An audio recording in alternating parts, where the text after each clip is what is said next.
The chicks split. Hello, this is Natasha, and I'm dropping by with the latest episode in our story about Gladys and the girl band called the Chix.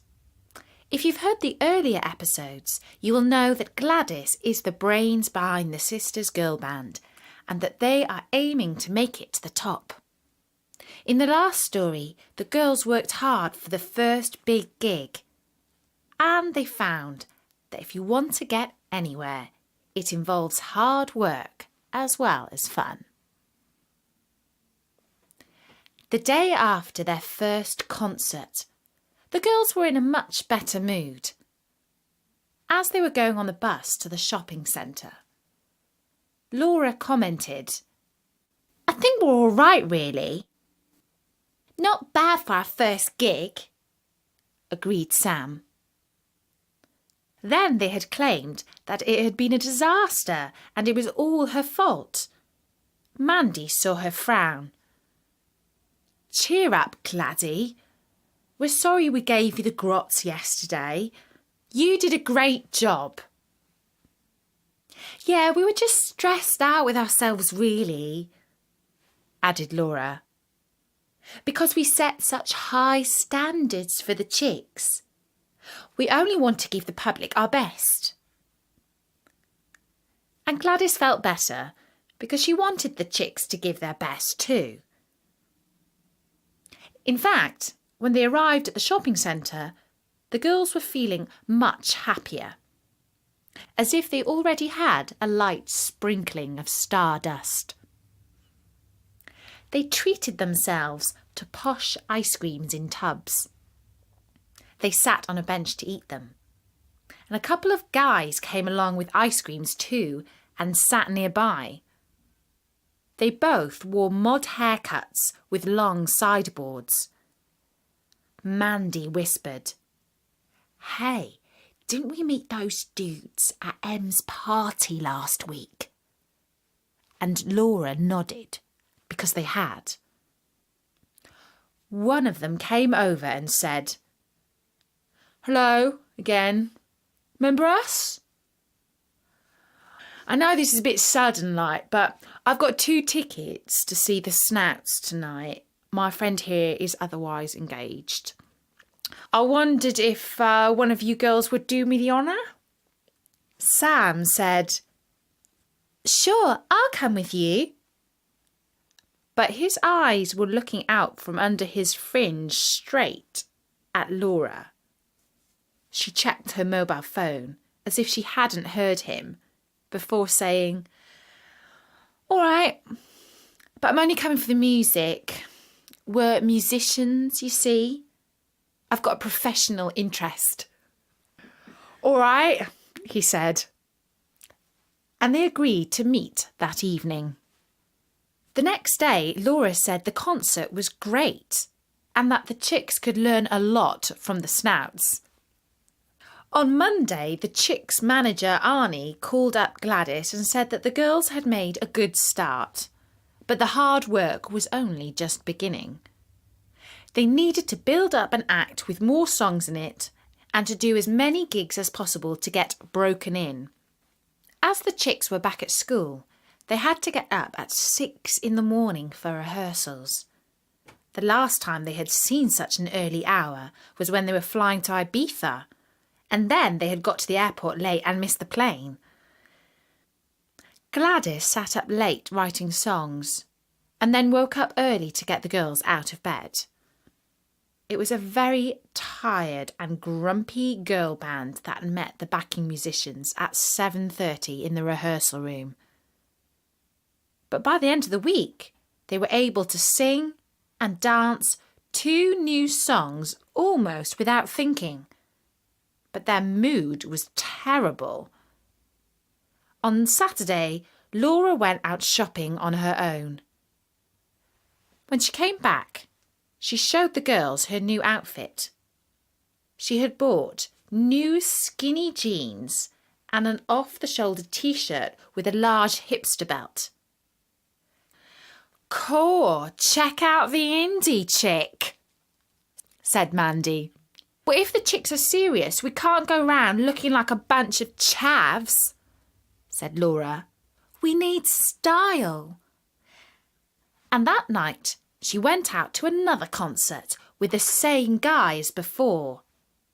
His name was Ming. The following Monday, when Gladys tried to wake up the girls, they went on strike and refused to get up. Gladys had to ring Arnie and apologise. I think we're just pushing them too hard, she said.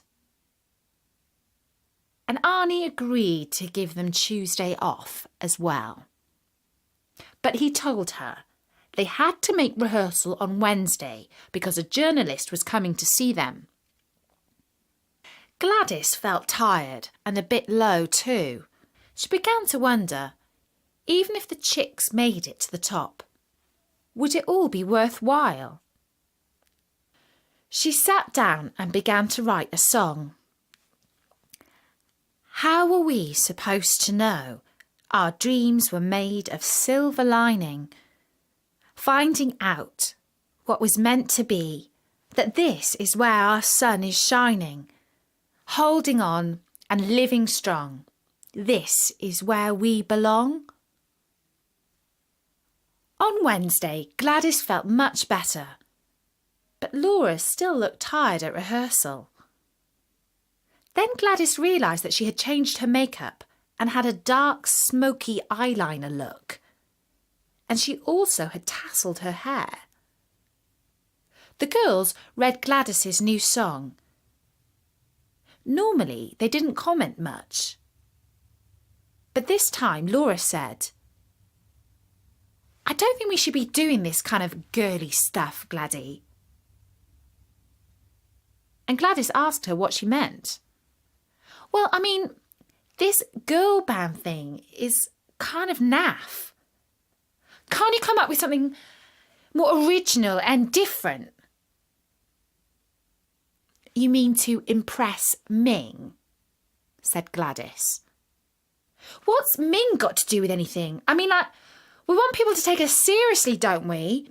We don't want to be another fizzy pop and bubblegum group, do we? Like, the chicks are better than that, aren't they? Gladys felt totally frustrated. She looked around the room at the empty tea mugs, the electric cables strewn all over the floor, and the bored-looking backing musicians. She thought that at this time she would normally just be getting up out of bed and cleaning her teeth. She recalled that she was behind with her school project. She hadn't had time to read a book for weeks. She really began to wonder whether it was all worthwhile. Mandy said, Come on, it's a bit early for a heavy discussion.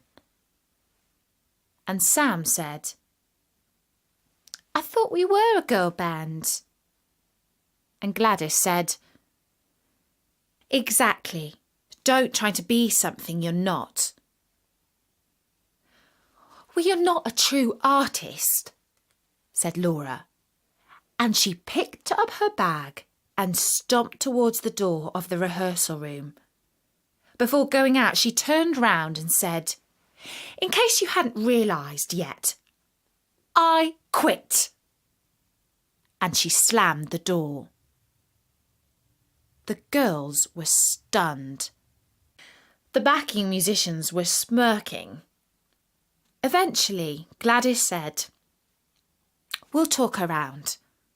Come on, let's go through the song. And they did their best. But it wasn't the same without Laura. They forgot all about the journalist. They didn't know that he had met Laura in the corridor. They only knew about the article the following Monday when Arnie rang Gladys and asked, What's all this nonsense about the chicks splitting? And he read out the article to Gladys. Chicks split. Newbie girl band The Chicks has split almost before starting. Heavily touted by top manager Arnold Lane, The Chicks seemed set for a Mega Bucks record signing. Lead singer Laura Cooper said, "I have left the Chix after creative differences with my younger sister Gladys. It was fun while it lasted. Now I just want to get on with my solo career." "Are you cross?" asked Gladys. "Not really," said Arnie. "All publicity is good publicity." A short piece at the bottom of page 25 is not bad for a band that's only done one gig. Now, get Laura back in the band and we'll start all over next week. And Gladys thought that a reunion might work very well as a story in the tabloids. But in reality, would Laura come back? And did Gladys want Laura to come back? And we'll be continuing with the story over the next few weeks. So stay listening. Until then, bye for now.